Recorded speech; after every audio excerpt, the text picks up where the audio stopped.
दोस्तों नमस्कार, जय भीम, जय संविधान। आज हम ऐसे मुद्दे पर बात करने वाले हैं जो सोशल मीडिया से लेकर न्यूज़ चैनलों तक छाया हुआ है। एक तरफ बांग्लादेश में हिंदू अल्पसंख्यकों पर हो रहे अत्याचार को लेकर हमारे देश में कुछ धार्मिक बाबा और नेता लोग बहुत आवाज़ उठा रहे हैं। आईपीएल में एक बांग्लादेशी क्रिकेटर की एंट्री पर इतना हंगामा हुआ कि बीसीसीआई को दबाव में आकर उसे रिलीज करना पड़ा। लेकिन वहीं दूसरी तरफ हमारे ही देश में महिलाओं और बच्चियों पर हो रहे जुल्मों पर यही बाबा खामोश क्यों हो जाते हैं। जैसा कि उत्तराखंड की अंकिता भंडारी का केस जो दिल दहला देने वाला है। मैं पूछना चाहता हूं इन बाबाओं से, क्या ये आपका एक सिलेक्टिव गुस्सा है? क्या आप लोगों के द्वारा धर्म और राष्ट्रवाद का इस्तेमाल सिर्फ कुछ मुद्दों के लिए होता है? आज हम इस वीडियो में पूरे डिटेल में बात करेंगे, तथ्यों के साथ सरकार से भी सवाल पूछेंगे और आपसे भी। तो वीडियो को अंत तक देखिए। वीडियो अच्छी लगे तो लाइक करिए, शेयर करिए और चैनल पर पहली बार आए तो चैनल को सब्सक्राइब करके बेल आइकन को प्रेस कर लीजिए ताकि हम अगली वीडियो जब भी अपलोड करें सीधे आप तक पहुंचे। तो चलिए शुरू करते हैं। सबसे पहले बात करते हैं उस आईपीएल कंट्रोवर्सी की जो हाल ही में हुई है। आईपीएल 2026 के मेगा ऑक्शन में कोलकाता नाइट राइडर्स ने बांग्लादेश के तेज गेंदबाज मुस्तफिजुर रहमान को 9 करोड़ रुपए में खरीदा था। मुस्तफिजुर रहमान आईपीएल में पहले भी खेल चुके हैं, लेकिन जैसे ही ये खबर सामने आई इस पर विवाद होना शुरू हो गया। अब इसमें कारण क्या था? कारण था कि बांग्लादेश में हिंदू अल्पसंख्यकों पर हो रही हिंसा।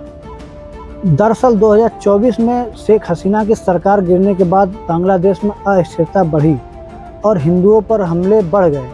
उनके घर जलाए गए, मंदिर तोड़े गए, कई लोग मारे गए। 2025-26 में ये सिलसिला जारी है।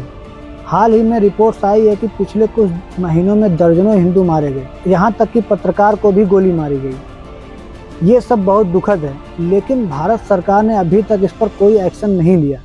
मोदी जी की विदेश नीति फेल होती नजर आ रही है। इसी बैकग्राउंड में धार्मिक नेता देवकी नंदन ठाकुर ने आवाज़ उठाई।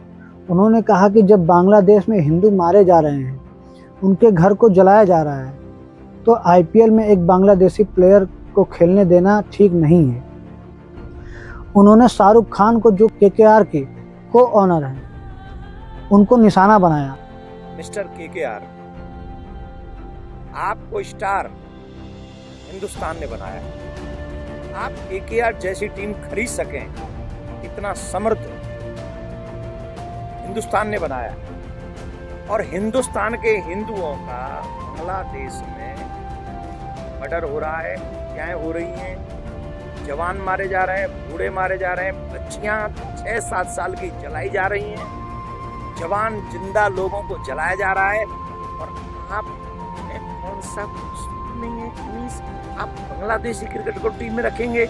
इसमें कुछ अन्य लोग भी शामिल हैं, जैसे रामभद्राचार्य और कुछ राजनीतिक लोग। सोशल मीडिया पर कैंपेन चला, प्रोटेस्ट की धमकी दी गई। इन सबसे नतीजा निकला कि बीसीसीआई ने केकेआर को निर्देश दिया कि मुस्तफिजुर रहमान को अपनी टीम से रिलीज करें। केकेआर ने भी ऐसा ही किया। मुस्तफिजुर रहमान को 9 करोड़ से ज़्यादा का नुकसान हुआ। वो आईपीएल में अब नहीं खेल पाएंगे। अब इसको लेकर बांग्लादेश में गुस्सा भड़का। उन्होंने आईपीएल के प्रसारण को ही बैन कर दिया।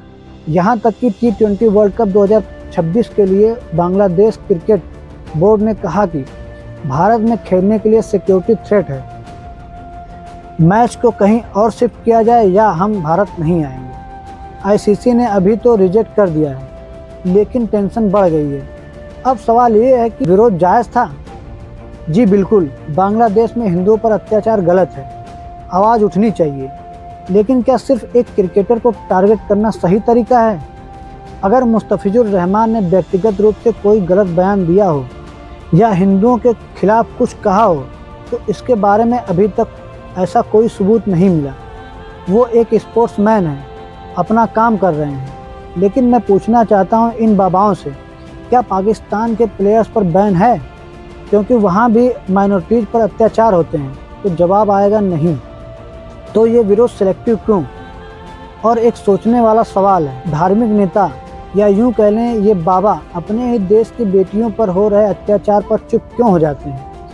एनसीआरबी की लेटेस्ट डेटा के अनुसार भारत में हर साल लाखों केस रजिस्टर होते हैं, महिलाओं के खिलाफ। 2022 में 4 लाख से ज़्यादा क्राइम अगेंस्ट वुमेन जैसे rape, murder, acid attack, domestic violence जैसी खबरें सामने आईं। उत्तराखंड, जो देवभूमि कहलाता है, वहाँ की स्थिति इतनी खराब है कि 2023-24 में उत्तराखंड हिमालयन स्टेट महिलाओं के खिलाफ क्राइम में टॉप पर था।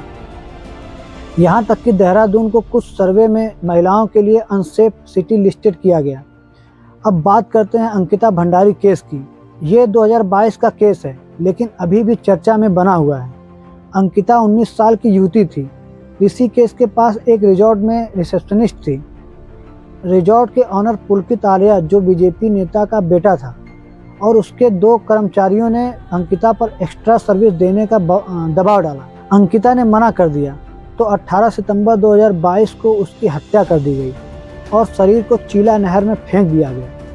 आपको याद दिला दूं कि इस केस में ट्विस्ट ये है कि वीआईपी गेस्ट का जिक्र सामने आया, जिसके लिए ये दबाव डाला गया था, लेकिन पुलिस ने कहा कि इसमें कोई वीआईपी इन्वॉल्व नहीं है। फिर भी अफवाहें उड़ी। अंकिता के पेरेंट्स ने सीबीआई जांच की मांग की।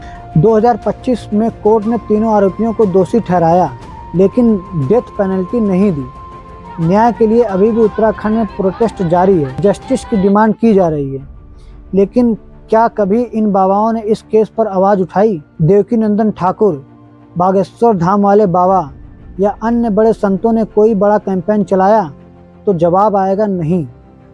हाँ, कुछ लोकल लेवल पर बात हुई, लेकिन मैं पूछना चाहता हूँ कि नेशनल लेवल पर आपका वो आक्रोश कहाँ है? जब बांग्लादेश में हिंदुओं के लिए प्रोटेस्ट की धमकी और बीसीसीआई पर प्रेशर दिया जा सकता है, तो वो एनर्जी यहाँ क्यों नहीं? क्या इसलिए क्योंकि अंकिता का केस लोकल पॉलिटिक्स से जुड़ा है और इसमें बीजेपी गवर्नमेंट के ही नेता शामिल हैं, जिसको वीआईपी बोला जा रहा है? या फिर महिलाओं के इशू पर बोलना सेकुलर हो जाता है, या सोसाइटी में महिलाओं के सेफ्टी को उतना सीरियस नहीं लिया जाता? अब मेरा सवाल मोदी सरकार से भी है। उत्तराखंड में बीजेपी सत्ता में है, वहाँ पर महिलाओं की सेफ्टी के लिए कौन कौन से ठोस कदम उठाए गए? निर्भया फंड कहाँ कहाँ यूज किया गया? और फास्ट ट्रैक कोर्ट कितना प्रभावी है आपके हिसाब से? पुलिस रिफॉर्म क्यों नहीं? बांग्लादेश में माइनॉरिटीज प्रोटेक्शन के लिए डिप्लोमेटिक प्रेशर अच्छा है, लेकिन अपने ही देश में दलित, आदिवासी और महिलाओं पर अत्याचार या हर राज्य में रेप केस पर क्यों नहीं उतना एक्शन लिया जाता? अब आप लोगों से भी सवाल है, हम क्यों सिलेक्टिव आउटरीच करते हैं? सोशल मीडिया पर बांग्लादेश के लिए ट्रेंड चलता है, लेकिन लोकल रेप केस पर चुप्पी क्यों? क्या हमारी संवेदना सिर्फ धर्म या बॉर्डर से बंधी है? अपनी बेटियों की सेफ्टी के लिए क्यों नहीं उतने प्रोटेस्ट किए जाते? स्कूलों में जेंडर एजुकेशन क्यों नहीं पढ़ाए जाते, जिसमें लड़कों को सिखाया जाए कि महिलाओं का रिस्पेक्ट कैसे करें? हम ये सरकार से क्यों नहीं डिमांड करते? दोस्तों, आपको याद दिला दूं कि सच्चा धर्म वो होता है जो हर पीड़ित के लिए आवाज़ उठाए, चाहे वो बांग्लादेश का हिंदू हो या फिर भारत की बेटी। हमें किसी भी अपराध पर सिलेक्टिव जस्टिस नहीं, बल्कि रियल जस्टिस चाहिए। और अपने देश के बाबाओं से भी अपील करना चाहता हूँ, अपनी ताकत का इस्तेमाल हर गलत के खिलाफ करें, ना कि सिर्फ पॉलिटिकल या मीडिया अटेंशन वाले मुद्दों पर। क्रिकेट को पॉलिटिक्स से अलग रखें, लेकिन इंसानियत को हर जगह लागू करें। और मैं भारत सरकार से भी कड़े शब्दों में बोलना चाहता हूँ, महिलाओं की सेफ्टी पर ज़्यादा फोकस करें, क्योंकि आए दिन कहीं ना कहीं बलात्कार की सूचना मिलती रहती है और वो बलात्कारी कहीं ना कहीं बीजेपी से जुड़ा हुआ होता है। दोस्तों, इन सारे मुद्दों पर आप क्या सोचते हैं? कमेंट में ज़रूर बताएं। अगर मेरे इस बात से सहमत हैं तो वीडियो को शेयर करें, ताकि ये मैसेज दूर तक जाए। मिलते हैं अगली वीडियो में किसी और गंभीर मुद्दे को लेकर।